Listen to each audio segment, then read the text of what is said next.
लेकिन उन्होंने बिगाड़ा है हमारे गांव हमारे खेत उजाड़ के चले गए। हमने किसी का कुछ नहीं बिगाड़ा, एक कंपनी का बताइए हमने कुछ बिगाड़ा है, लेकिन उन्होंने हमारा बिगाड़ा है। जमीन हमसे लिया, आज क्या किया आपने? जमशेदपुर बसा दिया आपने, यूपी बिहार के लोगों को लाकर आपने बसा दिया। क्या हाल हुआ हमारा? आज हम मुखिया सरपंच बनने के लायक नहीं रह गए। विधायक साहब तो जैसे ही 8 साल की उम्र पार करेंगे बोरिया बिस्तर लेके अपने राज्य वापस चले जाएंगे।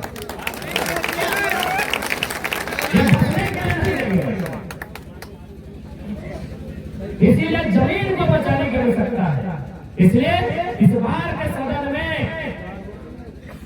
के सदन में मेरा महत्वपूर्ण मुद्दा केवल और केवल विस्थापन का रहेगा, रेतों का रहेगा और जमीन संबंधित रहेगा कि किसान बोलता है छोड़ दो, एक दिन तो ऐसे मरेंगे, क्या है लड़ाई झगड़ा करने वाले हैं, छोड़ दो जो होगा हमारी तकदीर नहीं ऐसा है। कभी अब एक बात सोचे कि भाई जयराम माथुर के पीछे झारखंड के लोग दृष्टि क्यों बनाए हैं? वास्तव में एक किताब का मैं उदाहरण आपको देते हैं। उस किताब का नाम है झारखंड के विस्थापितों का दर्द। उस किताब को लिखा है पुरुलिया के ज्योतिलाल महतो ने। उस किताब में वो बहुत मार्मिक लाइन लिखा है। वो कंपनियों से विनती करते हुए एक लाइन लिखा है कि हमें छोड़ दो, हम कालांतर से युद्ध लड़ते थक गए हैं, अब हमें दामोदर स्वर रेखा की नदियों के किनारे शांत रहने दो, हमें अपने घर परिवार के साथ शांत रहने दो, हम लड़ाई लड़ते थक गए।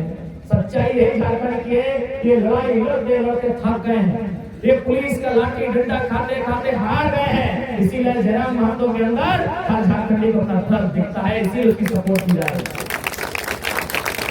हम भी सोचिए कि भाई क्या कारण है झारखंड के लोग मुझे इतना प्यार करते हैं? कारण यही वही एक लाइन कि हम लड़ते थक चुके हैं। उन झारखंडियों के इस लड़के में लड़ने का जज्बा दिखा है और कोई दूसरी बात नहीं। एक ही लाइन ज्योतिलाल महतो की किताब में एक ही लाइन है कि हम लड़ते थक चुके हैं, हम सदियों से लड़ रहे हैं, हम अंग्रेजों के काल से लेकर उद्योग घरानों से लेकर सामान से लेकर पुलिस की लाठियों से लड़ते थक चुके हैं। अब हम चाहते हैं कि हमें छोड़ दो, अब हम पे रहम करो, अब हमें बख्श दो, हमें दामोदर स्वर रेखा की नदियों के किनारे हमें उस हमारे हाल में छोड़ दो। हम लड़ते थक चुके हैं। इसलिए आज झारखंड के लोग सच्चाई यही है। निर्मल का बलिदान, कभी सुनील का बलिदान, कभी विशाख की शहादत, कभी तिलका मांझी, कभी रघुनाथ महतो, आज झारखंड के लोग सच्चाई है इस सिस्टम से हार चुके हैं, इस सिस्टम से पनाह मांग रहे हैं, इस सिस्टम से रहम की भीख मांग रहे हैं कि हमें छोड़ दो भाई, हमारा गांव लेना है ले जाओ, हमारी जमीन छीननी है ले जाओ, हमारे गांव को बर्बाद करना है ले जाओ, हमारी फसलों को बर्बाद करना है वो भी कर दो, लेकिन हमें छोड़ दो, हम हार चुके हैं। तो जयराम महतो के रूप में उन्हें उस हार में जीत दी गई। जयराम महतो के रूप में एक लड़ाकू दिख रहा है, जयराम महतो के रूप में उन्हें फाइटर दिख रहा है। इसीलिए वो लड़का बाप धनबाद में डरता है और उसे कान लगाकर कोल्हान में भी सोचते हैं, दूसरा कोई कारण नहीं। बहुत मार्मिक लाइन है, हम लड़ते थक चुके हैं, हमें छोड़ दो। हमने किसी का कुछ नहीं बिगाड़ा था, हमने टाटा का कुछ नहीं बिगाड़ा, लेकिन टाटा ने हमारा बिगाड़ा। हमने उसका मात्र का कुछ नहीं बिगाड़ा है, लेकिन उन्होंने बिगाड़ा है हमारे गांव हमारे खेत उजाड़ के चले गए। हमने किसी का कुछ नहीं बिगाड़ा, एक कंपनी का बताइए हमने कुछ बिगाड़ा है, लेकिन उन्होंने हमारा बिगाड़ा है। जमीन हमसे लिया, आज क्या किया आपने? जमशेदपुर बसा दिया आपने, यूपी बिहार के लोगों को लाकर आपने बसा दिया। क्या हाल हुआ हमारा? आज हम मुखिया सरपंच बनने के लायक नहीं रह गए। विधायक साहब तो बहुत दूर की कोड़ी हो जाएगी। हमने जमीन किन कारणों से दिया और क्या घटित हुआ इस जमशेदपुर में? इसलिए आज लगता है कि झारखंड को अगर बचाना है तो सबसे पहले मेरा जो अनुभव कहता है इन 3 सालों का, मेरी जो समझ कहती है, ये समझ यही कहती है कि सबसे पहले झारखंड को बचाना होगा, खंड यानी जमीन के टुकड़े को बचाना होगा। अगर आज हमारा जमीन का टुकड़ा बच जाएगा तो हमें नुकसान नहीं होगा। कुछ लोग अगर नौकरी करने चले भी आएंगे ना, ठीक है, वो बिहार का उत्तर प्रदेश का हो, अगर हमारा जमीन हमारा रहेगा वो भाड़ेदार बन के रहेगा, वो किराएदार बन के रहेगा, वो 30 साल की नौकरी करेंगे, वो वापस चला जाएगा। यही ना, अगर हमारी जमीन सुरक्षित रही, ठीक है भाई, भारत एक संवैधानिक देश है, हम 100% रिजर्व नहीं कर सकते, आने के लिए किसने मना किया है, लेकिन हम जमीन नहीं देंगे, हम क्वार्टर देंगे। भी रहे, वो बिहार का पुलिस रहे या उत्तर प्रदेश का मास्टर है या बंगाल का मैनेजर है, आज नौकरी करने के लिए। लेकिन शर्त क्या है, आप हमारी जमीनों में भाड़ेदार बन के रहेंगे। जैसे ही आप 60 साल की उम्र पार करेंगे, बोरिया बिस्तर लेके अपने राज्य वापस चले जाएंगे।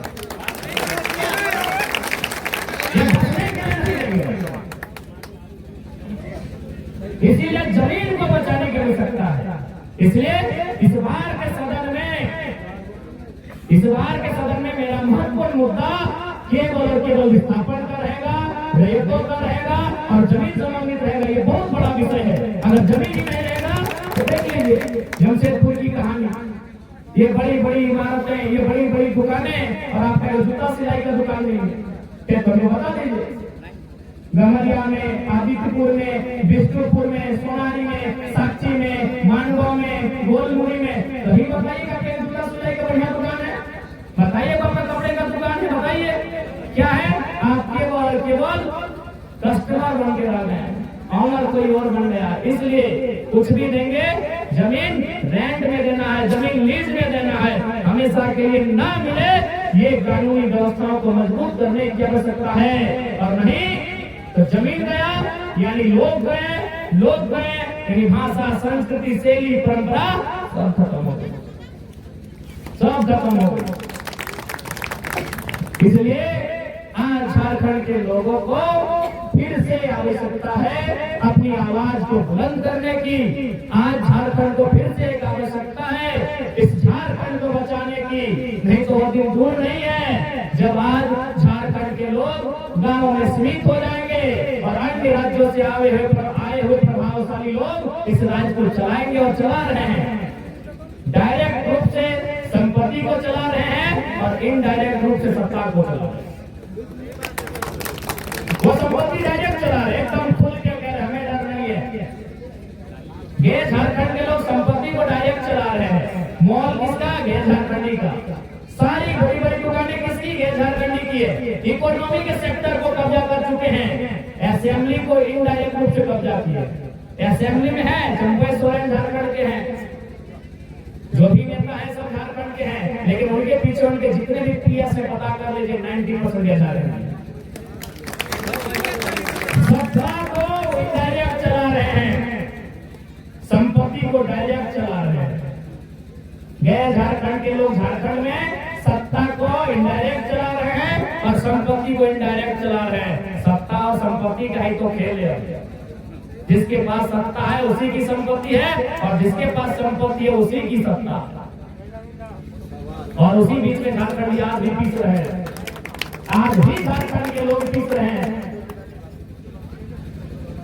आज महज कुछ लोगों ने राज्य को, सिस्टम को जकड़ के रख लिया। इसलिए आज हम लाठी डंडे खा रहे हैं।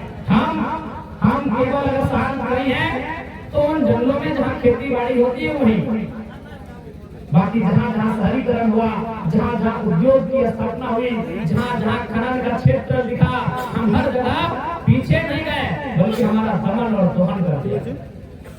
हमारा एक तरह से कह सकते हैं कतले आम कर दिया गया। इसलिए आज हमें इस तरह केला खरसवा गोलीकांड के शहीदों को श्रद्धांजलि देने के साथ साथ उनके उस विचारों को आत्मसात करके अपने आने वाली पीढ़ी के लिए संघर्ष करने की आवश्यकता है। आज एक क्वेश्चन मार्क है कि हमारी आने वाली पीढ़ी का क्या होगा। एक सवाल है, एक सवालिया प्रश्न चिन्ह लगा हुआ है कि हमारी आने वाली पीढ़ी का क्या होगा। उनका क्या होगा? तो उत्तर प्रदेश, बिहार, बंगाल में भी घर है। अगर यहाँ कुछ होता है आपदा विपदा उठ के चले जाएंगे, हमारा क्या होगा? आज चांगली डैम की बात है, गिरना की है या कुचे डैम की बात है। विशेषकर चांगली डैम जो सुर्खियों में रहता है, 1960 में डैम का अधिग्रहण हुआ है, आज तक न्याय नहीं मिल पाया है। ये तस्वीर है हमारे आज तक उन्हें न्याय नहीं मिल पाया। तो हमने क्या नहीं दिया इस राज्य को बनाने में? हमने शहादतों को देने का काम किया, हमने अपने रक्त को देने का काम किया, हमने अपने गर्दनों को काट के रख देने का काम किया और साथ साथ में अपने गांव, अपनी जमीन, अपने खेत खलिहानों को भी विकास के नाम पर, उद्योग के नाम पर, नदी नाला डैम के नाम पर देने का काम किया। लेकिन आज हमारे साथ केवल सौतेला व्यवहार हुआ है। इसलिए आज भी झारखंड के जनमानस को समझने की आवश्यकता है। आज हम जो बातें कह रहे हैं आज के दौर में सही बातें कठिन है, आसान नहीं है इन बातों का कार्रवाई हो पाना, लेकिन कम से कम ये आपके जहन में तो रहेगा। जब भारत देश आजाद हुआ था, आजादी की लड़ाई के लिए तो 1765 के आसपास ही शुरुआत हो गई थी, लेकिन मिली 1947 में। तो जब 1765 का टाइम था उस समय भी लोगों को लगता था कि ये कठिन काम है।